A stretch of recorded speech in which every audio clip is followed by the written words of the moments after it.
If you are recording your voice and you're dealing with unwanted noise, it can be very difficult to deal with. Well, I'm going to show you a powerful tool that you probably already have in your studio to remove unwanted noise. I'm going to share this little technique with you. My name's Lenny B, audio engineer. Let's make your voice sound better.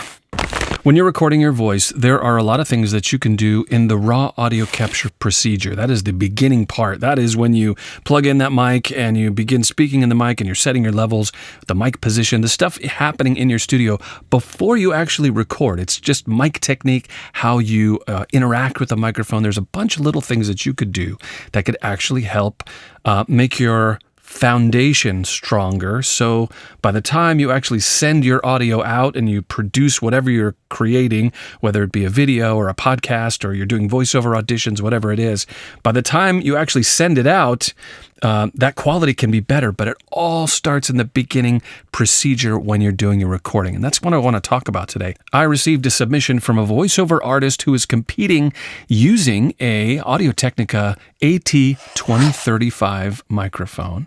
He's going into an M-Audio Fast Track MK2 audio interface, and I'm not seeing it here, so maybe it might be an older version, but I imagine it's probably something similar to this Duo, this USB audio interface here. Yes, this is entry-level gear, but it's absolutely capable of capturing professional audio quality. But when you're using entry-level gear like this person is, it's really another reason why it's really, really important to make sure that you have your recording procedure in the beginning tightened up. You have to make sure you get a good, solid foundational recording. I want to start by playing you the raw audio submission that I received. And, this video is about noise and reducing it and improving the noise in your voice recording. So I want you to focus your ears when you listen to this raw audio capture. I want you to listen for the noise, how apparent it is, where it might be coming from, how loud the noise might be versus the amount of direct voice signal that's coming through the recording.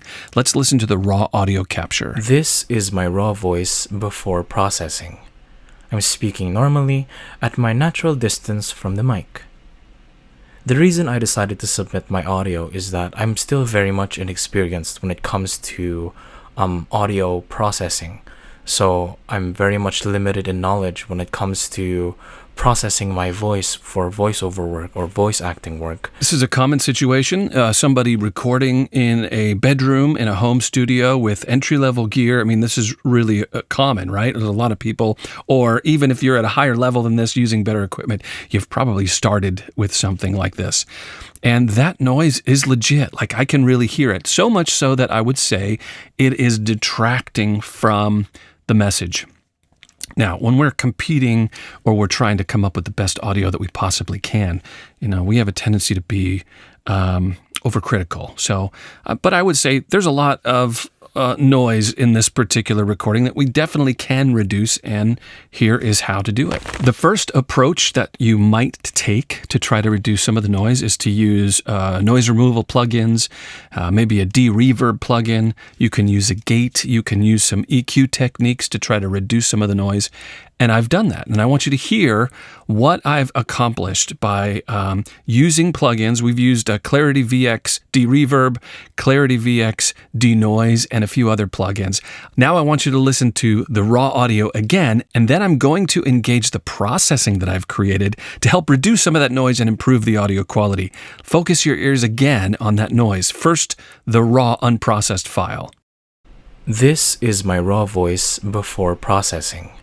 I'm speaking normally at my natural distance from the mic. This is my raw voice before processing. I'm speaking normally at my natural distance from the mic. That is an improvement, but what I really want you to understand is it's good, but it's a Band-Aid. We can actually make it sound better. So there is a value definitely to using restoration plugins like De-Noise and De-Reverb, and there's a ton of them out there. But what I really want you to know is if we were to prevent that noise in the beginning from ever reaching the microphone to begin with, we wouldn't have to use those De-Noise plugins, and it could sound even better.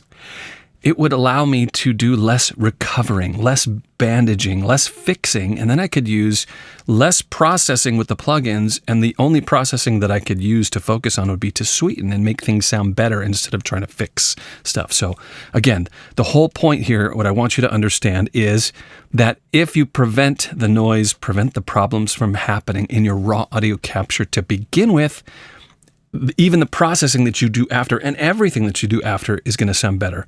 Okay, so then the question becomes, how do we prevent the noise from getting into the microphone? There's a lot of noise. I am speaking into my microphone, obviously, right here in front of me, but I want to use another mic just to kind of illustrate what's happening here. And I'm going to also use my flashlight. The microphone kind of sees something. So I'm going to, let me rotate this behind me, right? So where that flashlight is shining is what the microphone is seeing, okay? I want you to think of a microphone like a really sensitive instrument. Like this is the pickup side of this microphone. It's a cardioid pickup pattern, which is the same as this one.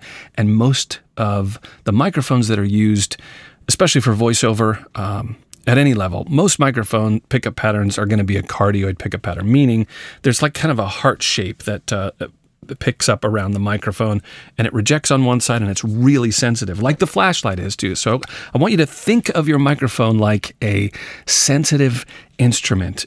Instead of thinking about projecting and forcing your voice into the microphone so it hears it, I want you to think of it like it's so sensitive that it's like sucking the voice and sucking the sounds up. It's picking them up like a vacuum. It's really, really sensitive. And anything that there's a different way to kind of think about your microphone. I know this is kind of cerebral, but follow me here for a second. So anything, let's do the light again. Anything that the mic is pointing to, right? It's pointing to my mouth.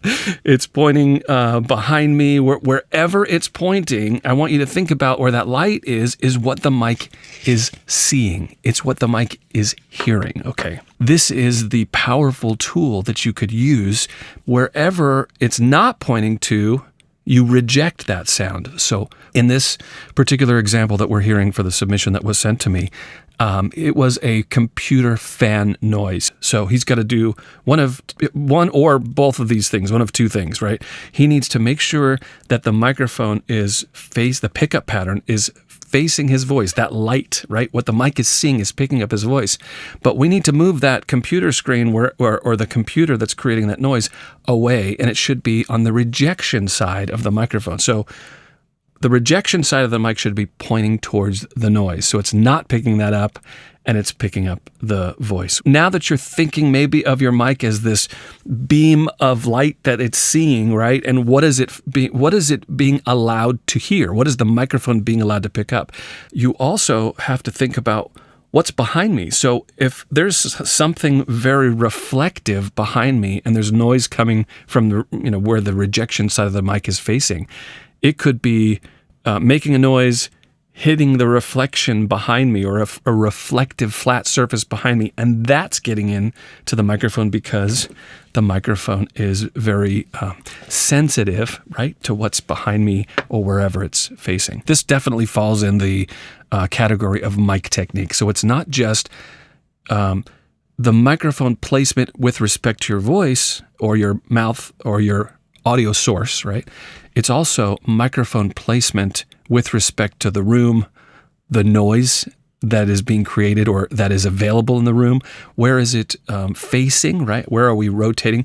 If there is a one wall that doesn't have acoustic treatment or is very reflective, I would definitely want my rejection side of the microphone facing that reflective wall, and vice versa. If I have a little bit of sound treatment, I'm going to place it behind me, and I want that sensitive side. I like to use my flashlight here. I'm going to use that sensitive side of the microphone to make sure that it's picking up my voice, but also what's right behind me is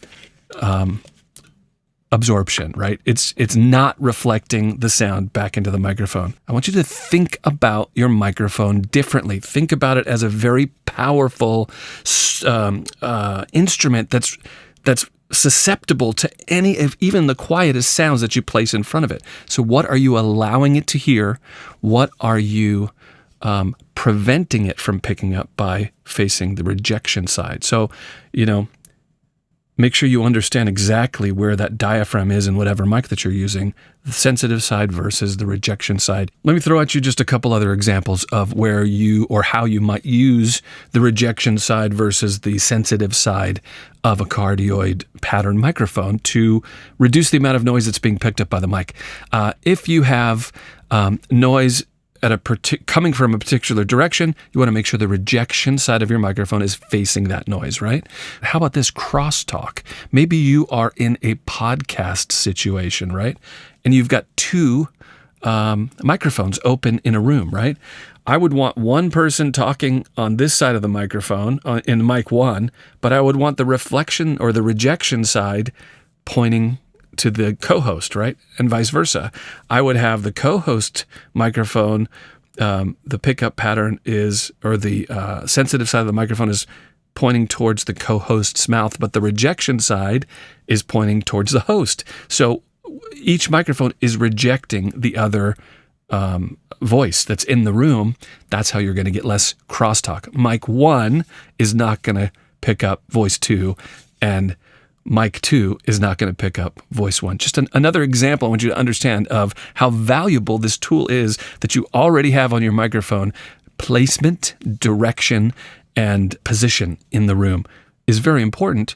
And the whole idea here is that, yes, processing and plugins and restoration and little AI plugins and tools we can use to reduce the noise can help, but it will sound better if we don't give the processing so much to have to fix to begin with. Make your raw recording as best it could be first, and then everything downstream is going to sound better, and it's going to be a lot easier to process. So here's what I'm going to do for the person who submitted this audio recording. I'm going to suggest, hey, I have created a custom processing preset for you. It sounds better. It's an improvement. You may want to take advantage of this now, and you can.